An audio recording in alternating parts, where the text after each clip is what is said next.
Hi everyone, good morning. तर चला, आज सकाळी 6:15 वाजताच ब्लॉगला सुरुवात केली. मस्त गरमागरम वाफले तयार झालेले आहेत, त्याचबरोबर शेपूची भाजी. आणि ही तयारी सगळी होती ती नम्रताच्या टिफिनसाठी. तर नम्रताची तयारी तर झाली आणि ती पण गेली. त्यानंतर मी सुद्धा सकाळी क्लासला जाऊन परत घरी येताना मंदिरात गेली, कारण आज आहे नागपंचमी आणि इथे आज खूप गर्दी होती.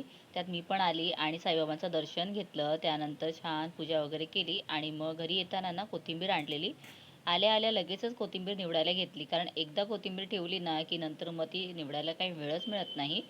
आणि आता येताना ना मी आणलेली आहे भेंडी, आणि भेंडी एवढी कोवळी आणि मस्त होती नाही. सो सगळ्यांनी म्हणजे घेताना खूप गर्दी होती. आणि आता ना संध्याकाळचं मी डायरेक्ट शूट करायला घेतलं, कारण संध्याकाळचा क्लास झाला ना तेव्हा पुन्हा घरी येताना म्हटलं काहीतरी खायला घेऊन जावं. पण ब्रेड होते म्हणून मी काही आणलं नाही. मग आता आल्यानंतर लगेच चहा गरम करायला ठेवला आणि ब्रेड आहे ना त्याच्यावरती थोडंसं तूप लावून घेतलं. म्हटलं की आता पटापट ना आधी खाऊन घेऊया, कारण मला ना जाम भूक लागलेली असते संध्याकाळच्या वेळेला.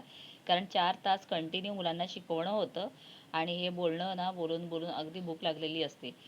ते सगळं झाल्यानंतर लगेचच मी आता पूजा करायला घेतलेली आहे, कारण संध्याकाळचं मला पूर्ण पूजा करायची होती. तर येताना मी कालच ना हार वगैरे आणून ठेवलेले. आणि हे पहा, माझी खूप छान आणि मस्त पूजा झाली आणि मनाला समाधान मिळालं अगदी.